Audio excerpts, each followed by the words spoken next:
여러분 반갑습니다. 한 주간 또 잘 지내셨습니까? 조금 한 주 이르긴 하지만 우리 옆 사람 보면서 같이 인사 한번 할까요? 이렇게 메리 크리스마스라고 인사 서로 좀 하면 좋겠습니다. 앞뒤로 좌우로 좀 보시면서 메리 크리스마스. 네.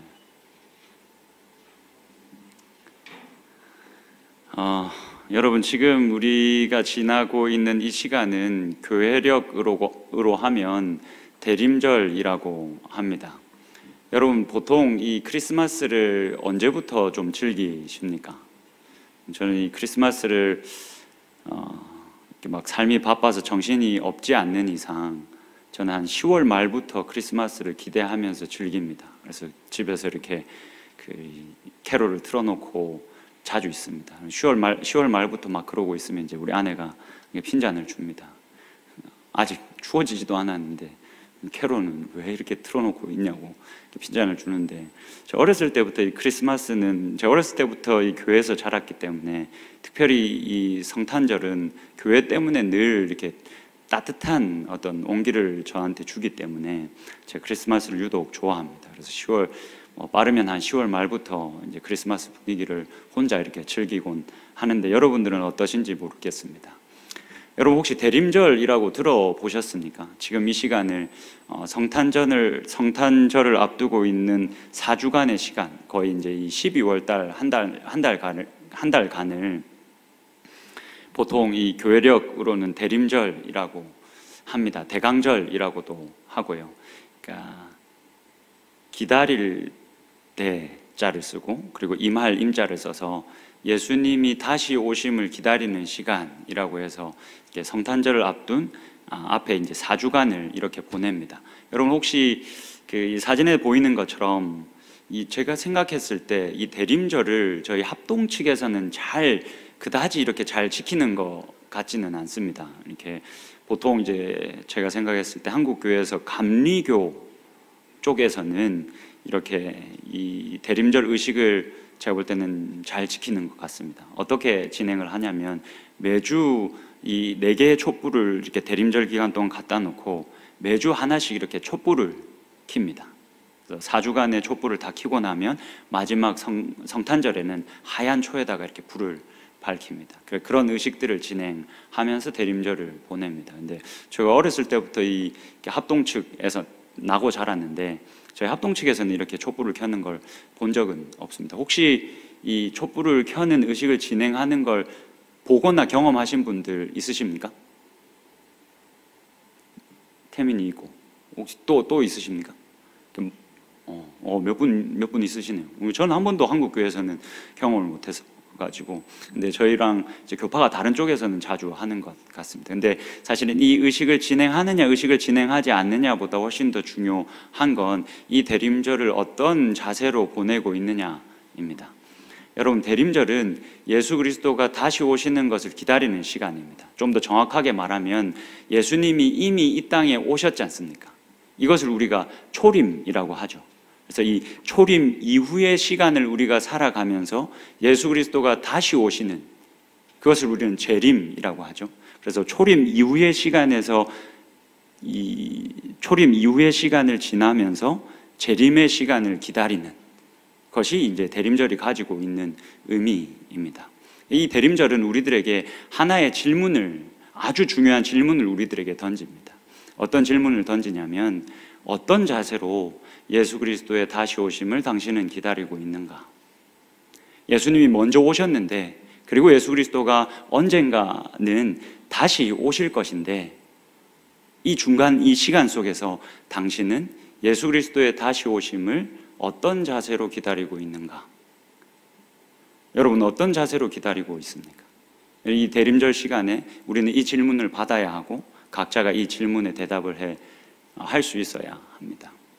그래서 우리가 어떤 자세로 이 시간을 지나야 하는가, 그리고 어떤 자세로 예수 그리스도의 다시 오심을 기다려야 할 것인가에 대해서 우리가 오늘과 다음 주까지 이것을 중심 주제로 해서 같이 말씀을 좀 나눠보면 좋겠습니다. 오늘도 미가서 말씀을 나누면서 여러분들 각자가 나는 도대체 어떤 자세로 예수 그리스도의 다시 오심을 기다려야 하겠는가 대해서 답을 좀 해보실 수 있으면 좋겠습니다. 오늘 미가서 5장 2절의 말씀을 함께 나눌 겁니다. 이 5장 2절의 말씀을 여러분들 많이들 들어보셨을 겁니다. 이 성탄절에 있는 이런 어떤 축하 순서나 이런 데 꼭 빠지지 않는 성경 구절이기도 하죠. 그래서 이 본문의 말씀이 사실은 이 미가서 말씀의 핵심은 아닙니다. 핵심 말씀은 아닌데 핵심 말씀은 아니지만 미가서 하면 떠오르는 말씀 중에 하나가 이 미가서 5장 2절의 말씀입니다. 미가 선지자가 오실 메시아에 대해서 하나님의 말씀을 받아서 전달한 이야기입니다. 근데 오늘 이 말씀을 우리가 잘 이해하고 그 의미를 바르게 해석하기 위해서는 크게 두 가지 정도를 우리가 기억할 수 있어야 합니다. 첫 번째는 이 미가 선지자가 도대체 어떤 상황 속에서 이 말씀을 받았고 이 말씀을 전달했는가, 그 당시의 상황이 어떠했는가에 대해서 우리가 좀 집중을 해봐야 하고, 또 이 메시아가 오실 것이다 라는 이 약속이 어디에 뿌리를 두고 있는가도 우리가 좀 염두에 두고 오늘 말씀을 좀 봐야 합니다. 미가서 1장 1절의 말씀을 한번 여러분들 펴보시겠습니까? 제가 PPT를 좀 준비했는데 여러분 한번 같은 목소리로, 한 목소리로 같이 읽어보면 좋겠습니다. 같이 읽겠습니다. 시작.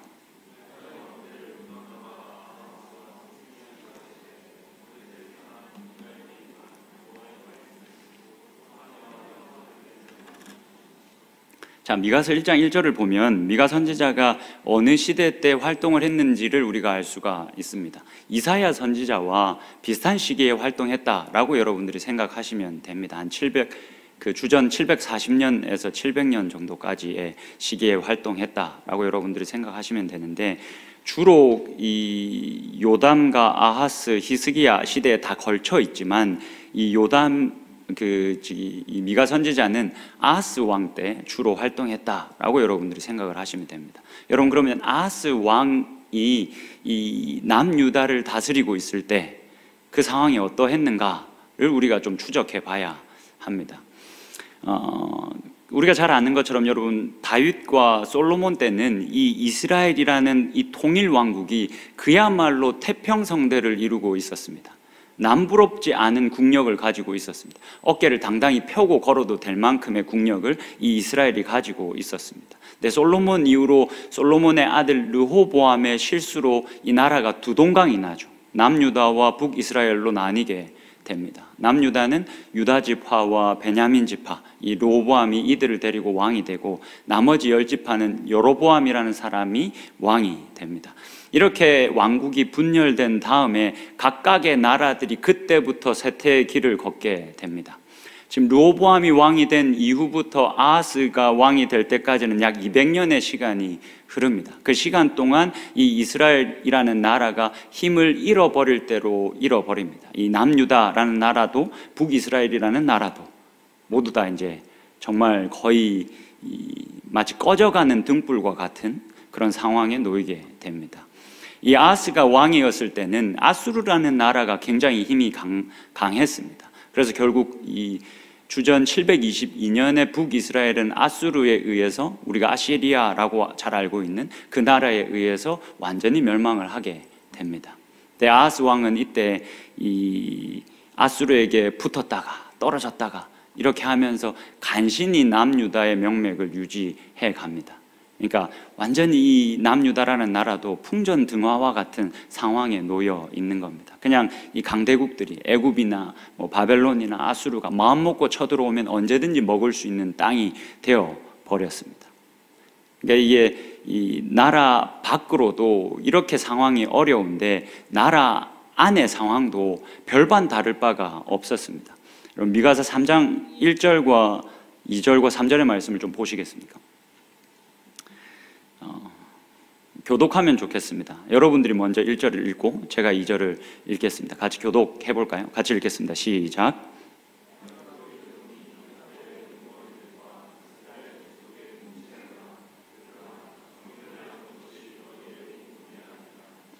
너희가 선을 미워하고 악을 기뻐하여 내 백성의 가죽을 벗기고 그 뼈에서 살을 뜯어 그 뼈를 꺾어 다지기를 냄비와 속 가운데에 담을 고기처럼 하는도다. 이 나라 밖의 상황도 너무너무 좋지 않았는데 나라 안의 상황도 별반 다르지 않았습니다. 그러니까 지도자들이 나라 이 정세가 불안하니까, 안보가 불안하니까 백성들을 돌봐야 하지 않겠습니까? 근데 이 지도자들이 그것에 전혀 관심이 없었습니다.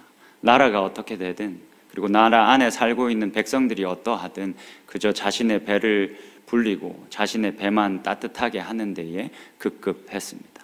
말 그대로 미가서 3장에서 잘 이야기하고 있는 대로 이 지도자들이 이 어려운 시국에 백성들의 등골이나 빼먹고 살았다라고 이야기합니다. 지금 이런 이 어려운 상황 속에서 미가 선지자가 하나님으로부터 말씀을 받고 그 말씀을 이제 이 남유다 백성들에게 전했다라고 여러분들이 생각을 하시면 됩니다. 또 한 가지 더 우리가 이 미가서 말씀을 보면서 생각을 좀 해야 할 부분은 다윗과 하나님께서 맺은 언약입니다. 여러분 사무엘하 7장을 보면 하나님께서 다윗 왕을 불러다가 다윗과 함께 언약을 맺으시는 장면이 기록이 됩니다. 하나님이 다윗에게 뭐라고 말하냐면 네 뒤를 이어서 한 씨로 내가 그 사람을 왕으로 세울 것인데 그 사람의 왕의 그 권위를 내가 영원히 이어지게 하겠다라고 약속합니다. 메시아죠. 너의 씨에서, 너의 이 지파에서 한 사람이 날 것이고 내가 그를 왕으로 세울 것이고 그의 왕위가 영원히 견고하게 될 것이다 라고 약속을 합니다. 메시아에 대한 약속인 거죠. 여러분, 이렇게 이 하나님이 다윗과 약속을 하신 이후에 이 아하스가 왕이 될 때까지 열 몇 명의 왕들이 지나갔습니다. 이 사람들이 지나갈 때마다 이스라엘 백성들이, 남유다 백성들이 어떤 생각을 했겠습니까? 하나님 도대체 누굽니까? 하나님께서 약속하신 다윗의 진정한 후계자 메시아는 도대체 누굽니까? 누가 도대체 이 어려운 상황을 타개하고 그의 왕위가 영원히 견고하게 될 자가 도대체 누굽니까? 라는 의문을 이들이 계속 가지고 있었을 겁니다. 이 사람도 아니고 저 사람도 아니고 그렇게 시간이 지나 아하스 왕 때까지 온 겁니다. 아하스 왕 때도 상황이 달라지지 않았습니다. 남유다 백성들이 어떤 기대를 하고 있었겠습니까? 도대체 하나님께서 다윗과 약속하신 그 메시아는, 그렇게 우리를 다스릴 자, 그 왕은 도대체 언제 오시나? 그가 언제 이 땅에 와서 이 어둠을 물리칠 것인가? 언제 와서 이 아수르를, 이 애굽을, 이 바벨론을, 우리를 잡아먹기 위해서 으르렁거리고 있는 이 강대국들을 언제 좀 물리치시고 우리를 다시 다윗 때와 같이 강하게 하시려나? 그 기대를 이들이 말 못하고 마음에 계속 가지고 있었을 겁니다. 여러분, 지금 이 남유다의 백성이 이와 같은 상황에 놓여져 있었습니다. 오늘 본문의 말씀 다시 한번 보시겠습니다. 이 배경을 가지고 오늘 본문의 말씀을 다시 한번 더 들어보십시오. 이 말씀을 다시 들으시면서 이런 상황에 놓였던 이 남유다 백성들이, 남유다의 사람들이 이 말씀을 들으면서 어떻게 반응했을지, 어떤 생각이 들었을지를 여러분들이 좀 상상하시면서 다시 한번 더 읽어보면 좋겠습니다. 같이 한번 읽어보겠습니다. 시작. 베들레헴 에브라다야, 너는 유다 족속 중에 작을지라도 이스라엘을 다스릴 자가 내게서 내게로 나올 것이라. 그의 근본은 상고에 영원에 있느니라. 여러분, 상상이 되십니까? 이 말씀을 들었을 남유다의 백성들은 어떻게 반응했을까요? 아마 이렇게 반응했을 가능성이 높습니다. 이 말씀이 자신들에게 주어졌다면 이렇게 반응했을 가능성이 높습니다. 베들레헴? 에브라? 웃기려고 하는 건 아닙니다. 여러분, 웃기려고 하는 게 아니라 지금 이 사람들의 그 말씀을 받았을 때의 감정을 제가 여러분들한테 더 쉽게 설명하기 위해서 하는 겁니다. 잘 들어보십시오. 진짜 이 말씀을 받았을 때 이들은 이랬을 겁니다. 베들레헴? 에브라다? 웃을 거라 기대하지는 않았지만 웃어주면 좋겠다라고 생각은 했는데 여기 장벽이 높긴 하네요. 여러분, 이 사람들이 이 말씀을 받았을 때 이렇게 반응했을 겁니다. 왜 그랬을까요? 지금 이스라엘을 다스릴 자가 어디에서 난다라고 말합니까? 베들레헴에서 난다라고 말합니다. 베들레헴에서 난다라고 말하면서 지금 이 미가 선지자가 뭐라고 말합니까? 유다 족속 중에 가장 작다라고 이야기합니다. 여러분, 베들레헴이라는 곳이 진짜 작고 소박하고 그런 촌동네였습니다. 그러니까 이 동네가 얼마나 작았냐면, 여러분, 이 미가 선지자가 선포한 이 말씀 그대로 예수님이 어디에서 태어나셨습니까? 베들레헴에서 태어나셨습니다. 예수님이 베들레헴에서 태어나셨는데 헤롯 대왕에게 유대인의 왕이 베들레헴에서 나셨다라는 소식이 들려왔습니다. 본능적으로 자신의 자리가 위험하다라고 느낀 헤롯 대왕이 어떻게 했습니까? 그 베들레헴 지방과 그 인근에 있는 지방에 있는 모든 유아들을 살해하라라고 명령했습니다. 그러니까 2살 아래로 있는 그 유아들을 모두 다 살해하라라는 명령을 내렸습니다. 학자들이 추측하기에 그 명령에 의해서 살해된 유아들은 아마 20명 남짓 될 것이다 라고 추측을 합니다. 그만큼 작고 소박한 동네였습니다. 여러분, 다윗이 전 이스라엘의 왕이 되었습니다. 전 이스라엘의 왕이 된 후에 예루살렘을 수도로 정했습니다. 그래서 예루살렘을 수도로 정한 다음에 이 예루살렘이 삐까번쩍해졌습니다. 그래서 다윗 이후에 나는 대부분의 왕들이 이 예루살렘에서 태어났습니다. 근데 이 상황을 뒤집을 이가, 이 상황을 타개할 이가 예루살렘도 아닌 베들레헴에서 난다니. 사실은 이 사람들에게 이 베들레헴에서 이 이스라엘을 다스릴 자, 그 메시아가 난다라는 사실은 납득하기 어려운 말이었습니다. 아마 헛소리다라고 생각을 했을 가능성이 높습니다.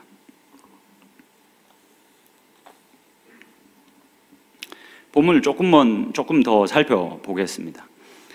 이어서 보시면 이 미가서 5장 2절의 후반절에 좀 보면 이스라엘을 다스릴 자가 내게서 내게로 나올 것인데 그의 근본은 상고에 영원에 있다라고 이야기합니다. 여러분, 그의 근본이 무슨 말입니까? 그의 뿌리가, 그의 기원이 어디에 있다라고 말합니까? 상고에 있다. 그러니까 아주 먼 옛날에 있다. 그리고 영원에 있다라고 이야기를 합니다. 여러분, 이 말이 무슨 말입니까? 생각보다 이 말씀이 굉장히 중요합니다. 이 말씀을 이해하기 위해서는 여러분들이 이 질문에 답을 조금 해 보셔야 합니다. 예수님이 그 마태복음 22장에서 바리새인들을 불러다 놓고 바리새인들에게 하신 질문이기도 합니다. 여러분, 이 질문에 스스로 답을 한번 해 보십시오. 여러분, 그리스도가, 메시아가, 시작이 잘못됐다. 여러분, 다윗이 그리스도의 조상입니까? 아니면 그리스도가 다윗의 조상입니까? 다시 한 번 더 질문해 보겠습니다. 하품하지 마시고 하품하지 말고 질문에 답을 잘 해보십시오. 다윗이 그리스도의 조상입니까? 아니면 그리스도가 다윗의 조상입니까? 연대기적으로 보면 다윗이 먼저 살았고 그 한참 후에 예수 그리스도가 이 땅에 오셨습니다. 연대기적으로만 보면 그렇긴 합니다. 여러분, 한번 답을 해보십시오. 다윗이 그리스도의 조상입니까? 아니면 그리스도가 다윗의 조상입니까? 당연히 그리스도가 다윗의 조상이다라는 걸 우리는 알고 있죠. 예수님 바리새인을 불러다 놓고 이렇게 물으신 다음에 이렇게 묻고 그가 완전한 대답을 내놓기 전에 예수님이 시편 110편의 말씀을 인용하셔서 이렇게 말씀하십니다. 한번 띄워봐 주시겠습니까? 시편 110편의 말씀을 한번 띄워 주십시오. 여러분, 이게 이제 다윗의 시입니다. 근데 다윗이 뭐라고 말하는지 한번 잘 보십시오. 여호와께서 나의 주에게, 나의 주님에게, 주인에게 말씀하시기를 내가 내 원수들로 내 발판이 되게 하기까지 너는 내 오른쪽에 앉아 있으라 하셨도다. 여러분, 여기서 내 주인, 지금 다윗이 나의 주인이라고 하고 있는 이가 누구겠습니까? 누가 하나님 우편에 앉으셨습니까? 예수 그리스도시죠. 물론 이 미가 선지자도 그렇고 다윗도 그렇고, 여러분, 이 구약에 나오고 있는 인물들이나 혹은 구약의 성경의 이 저자들이 그리스도를 다 알았다라고 생각하시면 안 됩니다, 여러분. 그러니까 이 말씀만을 가지고 다윗은 그리스도를 다 알고 있었다라고 생각하시면 안 됩니다. 그러면 100이면 100 구약 성경을 다 잘못 해석할 수밖에 없습니다. 그 신약의 기록대로 하나님께서 비밀인 그리스도를 만세와 만대로부터 계속 감춰두셨습니다. 이 구약 시대 때는 그리스도가 감춰져 있습니다. 그래서 이 구약의 이 성경을 쓴 사람들이 기록은 했지만 다 알고 기록하거나 예언하거나 말씀을 전한 게 아니다라는 사실을 여러분들이 분명히 기억해야 합니다. 이거 제가 여러 번 말씀을 드렸으니까 어느 정도는 이해하고 계실 거라 생각합니다. 여하튼 지금 이 다윗이 자신이 다 알지 못했지만 뭐라고 말씀을 기록했냐면, 여호와께서 내 주 그리스도에게 말씀하시기를 하면서 이렇게 내 주 그리스도가 하나님의 우편에 앉아 있으라 하셨다라는 말씀을 기록했습니다. 그래서 예수님이 이 말씀을 기록하면서 다윗이 그리스도를 자신의 주인이라고 했으니 그리스도가 다윗의 조상이지 않느냐 라고 말씀하십니다. 다시 본문으로 돌아가 보시겠습니까? 그러면 그의 근본은 상고에 그리고 영원에 있다라는 말은 어떤 의미입니까? 하나님께서 다윗을 보내셨다가 다윗으로 말미암아 이 이스라엘 백성들을 구원하고 이 이스라엘이라는 나라를 강하게 하려고 했다가 그 계획이 실패해서 어쩔 수 없이 예수 그리스도를 또 보내셨다라는 말이 아닙니다. 그의 근본은 상고에 그리고 영원에 있습니다. 무슨 말입니까? 하나님께서 처음부터 이 깨어진 세상을 회복하기 위해서 예수 그리스도를, 자신의 아들을 그 볼품없는 모습으로 이 땅에 내어보내시고 이 땅에서 십자가 지게 하실 것을 아예 애초부터 작정하고 계셨다. 하나님 원래 그 계획을 처음부터 가지고 계셨다. 그러면 여러분, 다윗은 무엇입니까? 다윗이 하는 역할은 무엇입니까? 예수 그리스도를 비추는 겁니다. 여러분, 다윗이 그 사무엘 선지자로부터 기름 부음을 받던 장면을 여러분 기억하십니까? 하나님께서 사울을 이스라엘이라는 이 나라의 왕에서 내려놓으십니다. 그리고는 사무엘 선지자에게 이세 가족에게 가라라고 말씀하십니다. 거기에 내가 기름을 부어야 할 사람이 있다라고 말씀하시면서 베들레헴으로 사무엘 선지자를 보냅니다. 그래서 이세 가족들이 사무엘 선지자 앞에 섭니다. 근데 여러분, 그때 이세에게는 8명의 아들이 있었는데 한 명만 그 자리에 오지 않았습니다. 누가 오지 않았습니까? 막내 다윗이 오지 않았습니다. 올 필요가 없는 존재였습니다. 막내였고 양이나 치던 목동이었습니다. 다른 아들들은 다 사무엘 선지자 앞을 지났습니다.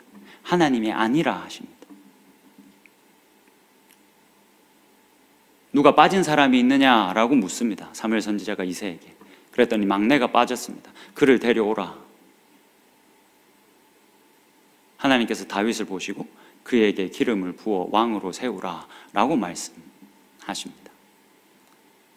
예수 그리스도가 어떠한 모습으로 오셔서 어떻게 이 세상을 구원하실 것인지에 대해서 먼저 보여주기 위해서 하나님께서 다윗을 보내셨습니다. 여러분, 오늘 우리가 이 미가서 5장 2절의 말씀을 지금 함께 살펴보고 있습니다. 근데 이 미가서 5장 2절의 말씀이 어디에 또 기록되어지는지 혹시 아십니까? 마태복음에 가면 이 말씀이 동일하게 기록이 됩니다. 예수님의 탄생 기사를 이 마태복음의 저자가 기록하면서 이 미가서 5장 2절의 말씀을 인용합니다. 근데 이 마태복음 2장 6절의 말씀을 보면 이 미가서의 말씀을 인용했음에도 불구하고 그 내용이 너무너무 다릅니다. 그러니까 디테일하게 찾아보면 완전히 다르다라고까지 말할 수는 없겠지만, 아니 어떻게 인용을 이렇게 하지 싶을 정도로 내용이 많이 다릅니다. 그러니까 이거는 어떻게 보면 그 당시에는 종이도 제대로 없었고 인쇄술이 발달할 때도 아니니까 제대로 알 수 없었을 것이다, 그래서 인용하는 데 실수가 있었을 것이다 라고 볼 수는 없습니다. 왜냐하면 지금 미가 선지자는 예수 그리스도가 오기 전에 이 말씀을 하나님께 받고 다 알지 못한 상황에서 이 말씀을 전달했습니다. 근데 마태복음을 기록하고 있는 마태복음의 저자는 이미 그 말씀이 성취된 시간에서 미가 선지자의 그 말씀을 보고 그 말씀을 해석해서 우리들에게 전달하는 겁니다. 그래서 미가서와 마태복음의 이 차이는 사실은 마태복음의 저자가 이 미가서의 말씀을 해석하고 있는 것이다 라고 보는 것이 옳습니다. 여러분, 마태복음의 말씀을 한번 찾아보시겠습니까? 마태복음 2장 6절의 말씀을 같이 좀 봅시다.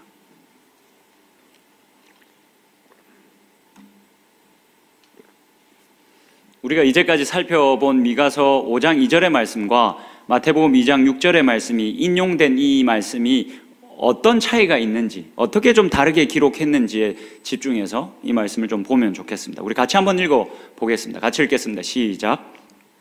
또 유대 땅 베들레헴아, 너는 유대의 고을 중에서 가장 작지 아니하도다. 내게서 한 다스리는 자가 나와서 내 백성 이스라엘의 목자가 되리라 하였음이니라.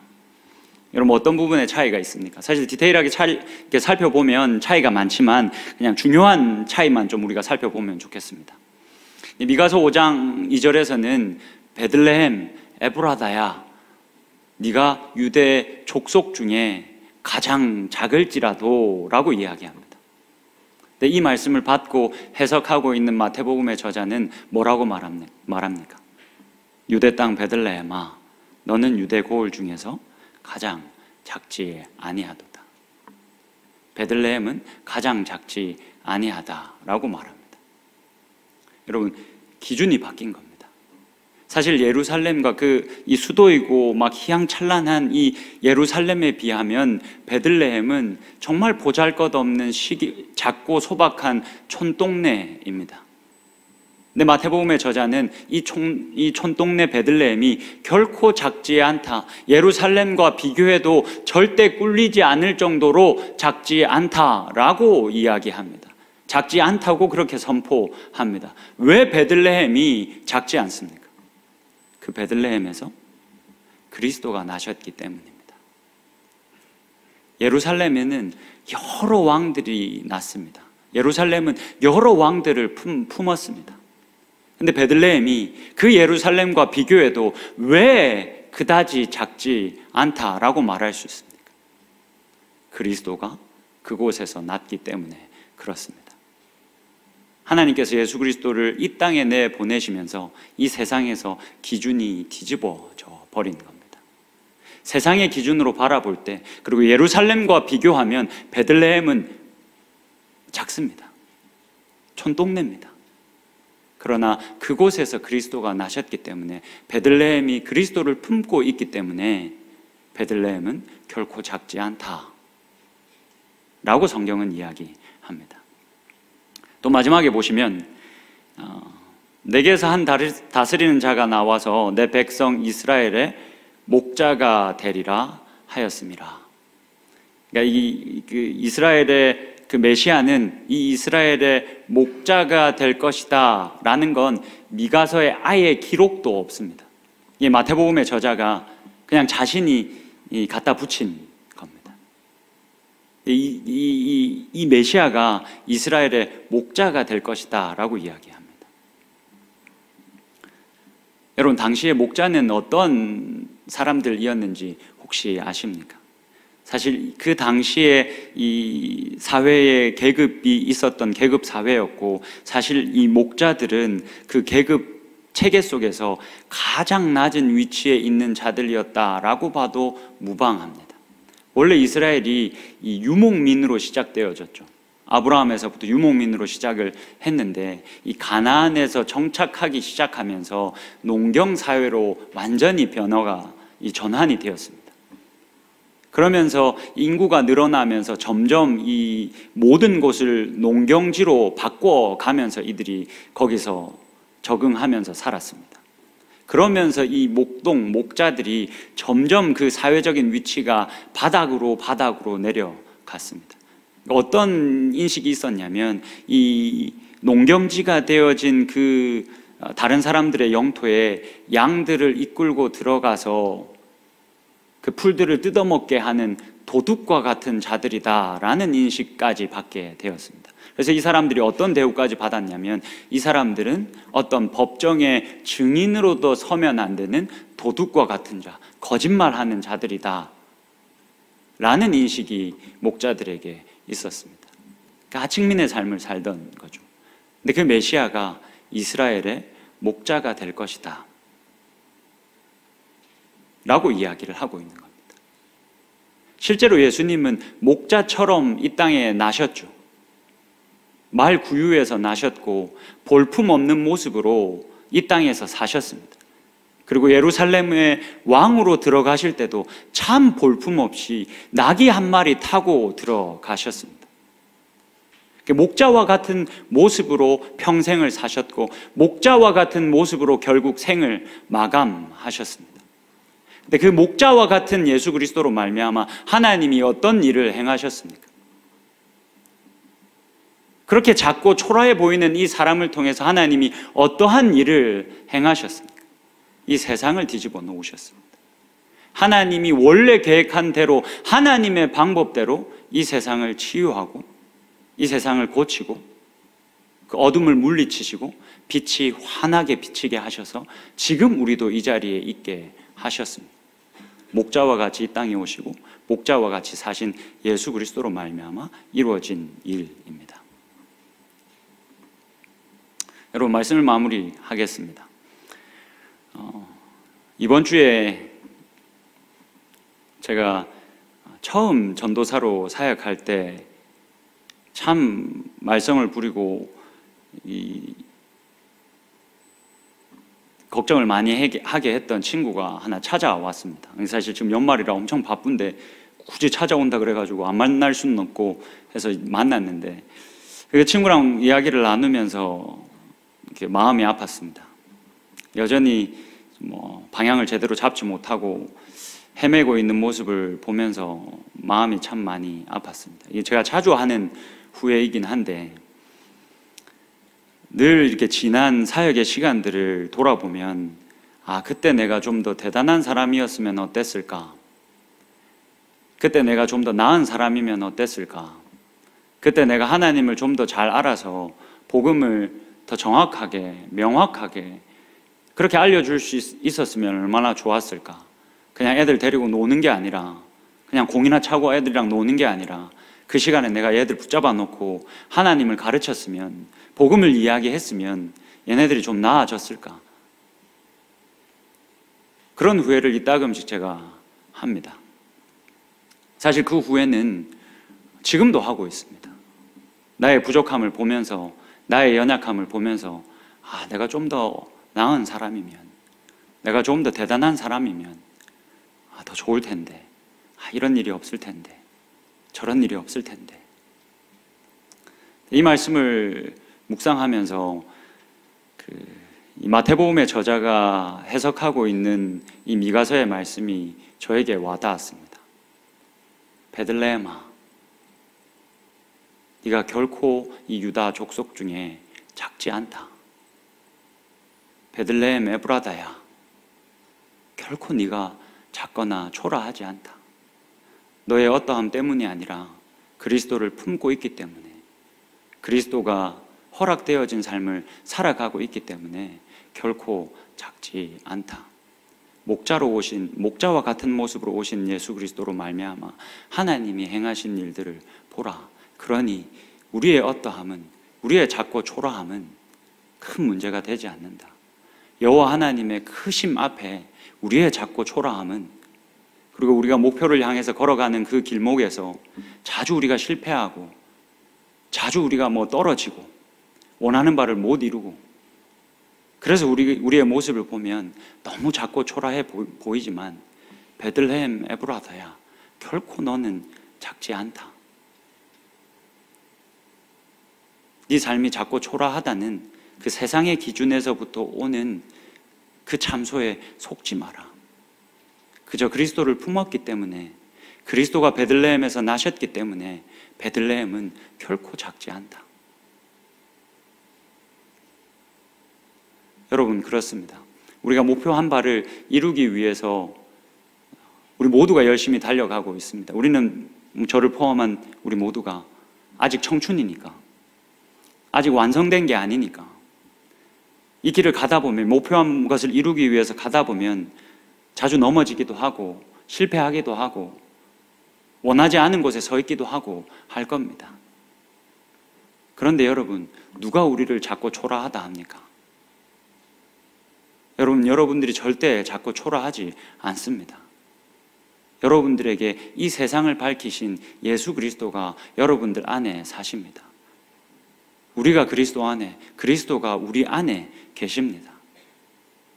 그리스도를 품은 베들레헴은 결코 작지 않습니다. 이 말씀을 기억하면서 우리가 이 대림절에 예수 그리스도의 다시 오심을 기대하면서, 그리고 예수 그리스도가 이미 오셨음을 축하하면서 어떤 자세로 예수 그리스도가 다시 오시는 날을 소망하며 기다려야 하겠습니까?